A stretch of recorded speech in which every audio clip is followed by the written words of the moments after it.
The jamming of GPS signals in Estonian airspace is a deliberate Russian hybrid attack. Estonian Foreign Minister Margus Tsahkna is convinced. According to him, the problem affects not only his country, but also Latvia, Lithuania, Finland, Norway, Sweden and Poland. For example, by jamming the GPS signal, Russia has seriously damaged air traffic in the region. Flights between Helsinki and Tartu have been suspended for at least a month. According to the international convention which Russia is a member of, no state has the right to interfere in the work of GPS, the Estonian Foreign Ministry emphasized. Over the last year and a half, this problem has become very serious in our region. If you look at Russia's actions, this attack on GPS is part of a hybrid action to disrupt our lives and all sorts of international agreements. But this is a typically Russian action. There's plenty of evidence of where it's coming from. It is under St. Petersburg, from Pskov and from Kaliningrad. But responding to Russia's hybrid attacks in the same way is not considered appropriate in Western democracies, analysts say. The purpose of various Russia's hybrid actions is to intimidate, to create confusion in countries. Borders are being tested. The political goal can also be to create financial costs, since repelling attacks or dealing with the aftermath drains power and budgets. And sometimes the attacker wants to send a political message or punish another country for some political decisions.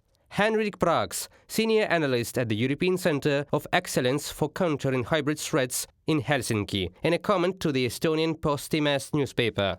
Interference affects not only civil aviation, but also the operation of drones. For example, in the Estonian city of Narva, according to local media, GPS signals have been actively jammed recently. One reason could be the Russians testing their systems, analysts say. The Wall Street Journal says an Estonian border town with Russia could be one of the potential sites of destabilization. After a full-scale invasion of Ukraine in 2022, Putin publicly described Narva as historically Russian land, which created high tension in the region. In response, the Estonian government said it will invest in defense industry and intelligence. These threats are not potential or theoretical. Russia is not hiding its goals in this war. It wants to control the whole of Ukraine and fundamentally change the European security architecture by creating a kind of buffer zone on its western borders, while destroying NATO and the European Union as effective security organizations.